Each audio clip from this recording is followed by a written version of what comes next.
Hello everybody and welcome back. Good to talk to all of you again today, and today I've got some gameplay of the Stalingrad for all of you. Now, do keep in mind that this ship is still a work in progress, which means anything that I show here can and potentially will change by the time this ship hits the live servers and is given out as a clan reward. Of course, in this particular video, I'm going to sort of let the gameplay kind of do what the gameplay is going to do, which is show you how the ship plays, and I'm going to sort of put some of my opinions and, give you some of the facts about the ship as she is. Stalingrad is going to be the clan battles rewards ship, so that means people who've gotten, by the end of the next clan season, 3 Stalingrad flags, they'll be able to get the ship, and I guess, people who continue to accumulate flags in case they've missed one, whenever they get 3, they'll get the ship. So that's kind of how it's going to go. There is supposed to be, according to what has been said so far, there is going to be other ways to potentially earn the ship. But we have no details about that, so we don't know. The ship itself, she is more battleship than cruiser, even though she's classified right now as a cruiser, which is really kind of weird. While with the, like I mentioned before, with the Kronstadt, I feel like that would be more cruiser-like, because, 25mm bows, still has that weakness. This one is distinctly battleship, right? Because 32mm bows, so can only be overmatched by the Yamato. She's got middle deck plating, 50mm thick, upper belt, so the upper chunk of, I guess that would be sort of like where you would normally see casement armor. That is 50mm as well, so that, if angled correctly, is auto-bouncing all shells, including Yamato. So, very nice armor profile if you angle the ship correctly. However, if you do show full broadside, even though your citadel is mostly underwater, the ship does have relatively soft sides, as her belt armor isn't all that thick. Thick for a cruiser, but definitely not thick for a battleship. Still, if you angle correctly, you should be able to mitigate the majority of the damage that you're going to be able to take. And I will do a bit of an armor test during this battle too, because there's a certain point I'm like, you know what? I'm just going to get in there and see what the armor can do. Overall, in terms of the way her armor is, she is much more a battleship playstyle than a cruiser playstyle. You're much more capable of just angling and tanking damage for your team, which for a cruiser would be pretty much suicide. Moving on to her guns, she is armor piercing only, which again sort of reinforces that notion that she is more battleship than cruiser. Doesn't have the high explosive, so you're kind of dependent on the AP being good, and the AP is actually quite damn good. High velocity shells, they have a pretty flat arc, even downrange 18-20 kilometers. They will get there in a nice hurry. They pack pretty darn good damage at 9200 if you manage the citadel, and the shells themselves have improved auto bounce angles, right? So 60 degrees of angling is 0% chance to auto bounce. At 67.5 you get 100%. So that forces, if you're dealing with enemy ships, to have to angle actually quite carefully in order to mitigate damage from Stalingrad. Furthermore, her shells, because of that amazing shell velocity, low air drag, she has very good penetration. Looking at her penetration charts, her penetration is about 40mm less than Montana across sort of all ranges, right? And at around 10 kilometers, you're still looking at 617mm of pen. And that is still a quite substantial amount of penetration.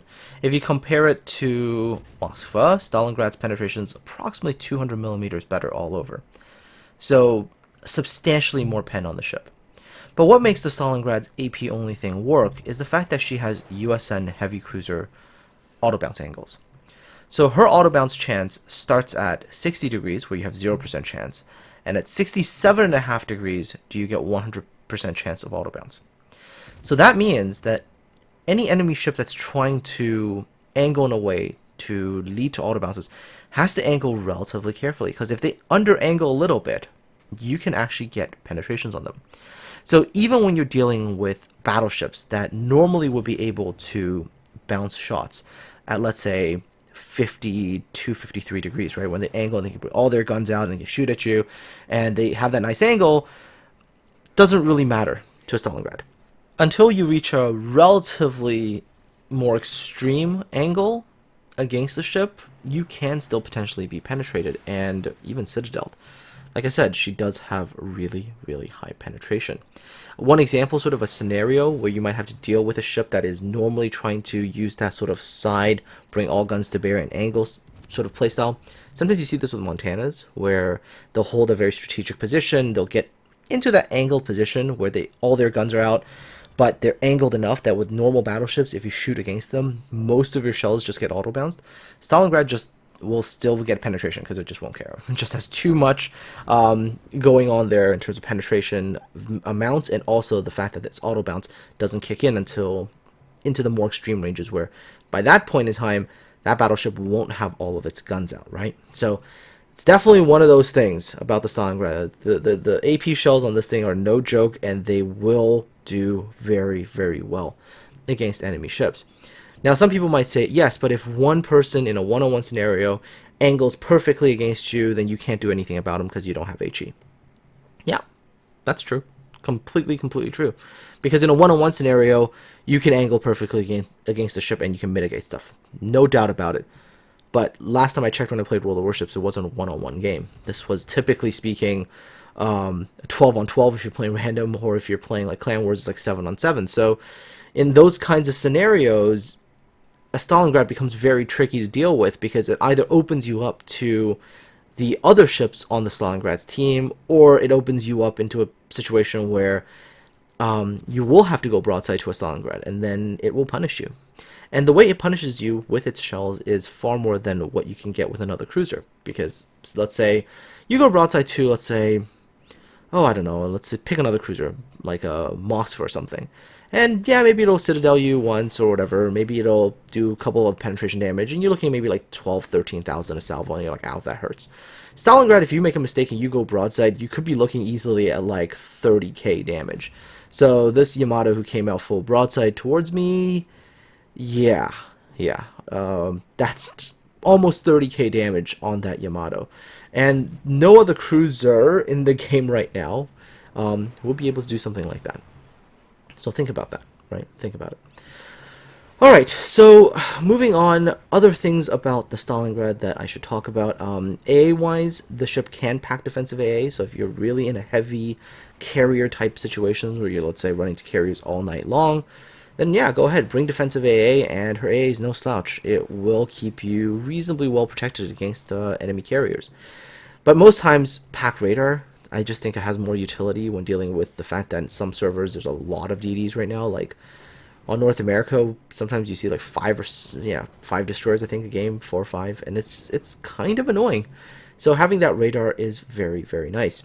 In terms of agility, she is fast. This is a fast ship, and comparatively speaking, if you compare it to like tier 10 battleships, her rudder does at least shift reasonably quickly. So she is kind of more responsive than a lot of battleships, although her turning circle radius does pretty much suck. So, you know, she's kind of a ship where if you're going to turn, make sure you have plenty of room to do that turning in. Other things to talk about, her concealment. Her concealment really is, I would say, her biggest weakness.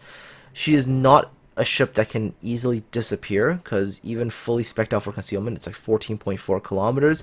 So yes, you can be focused down if like a DD keeps you spotted, and a lot of enemy ships keep shooting at you. Yeah, they can bring you down.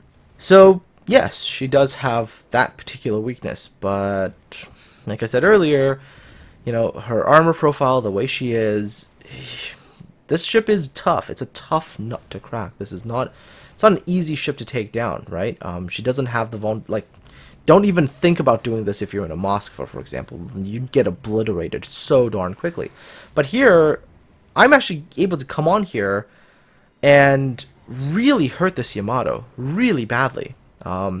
This was when I mentioned I was going to do an armor test. This is sort of when it happens. I'm like, oh, it's a good situation to go try it, see what happens, right? There's an FDG over there. There's an Alabama over to my side. There's actually a Stalingrad on the enemy team as well, and there's a Yamato. Go on there, see how long I can last, and as you can tell, I'm actually taking a lot of fire. I think potential damage-wise, I collect, if I remember correctly, I collect something like 1.6, if not 1.7 million potential damage in pretty short period of time. I think right now the average for me in terms of per game like potential damage, I'm averaging probably in excess of 2.2, 2.3 million potential per game, almost every game. So she is a tough ship, and her guns combined with that armor profile, this is one very, very scary ship, and not a cruiser in my opinion whatsoever. This is a battleship, because in so many ways this ship has that characteristic of battleships and not that of cruisers. Final result screen for that particular battle: 238,950 damage, 14 Citadel hits, 516,000 credits, 7,185 experience. So yeah, I thought that was an okay battle for me. Base experience, 2,359, so quite comfortably top of the team right there. See, enemy Stalingrad also was second on their team, so pretty good as well. Majority of the damage done by the armor piercing, 230k of it actually done by AP. And take a look at some of those damage totals on those ships that I hit earlier, pretty darn good. And 423,850 credits of premium account would have been about 250k without. So, anyways, now that you've sort of seen how she does in battle, what do you think of the Stalingrad? Do you think she is a good ship, bad ship, overpowered, underpowered? Let me know what you think in the comment section below. Aside from all that, folks, take care, have a good one, and I'll talk to all of you again soon.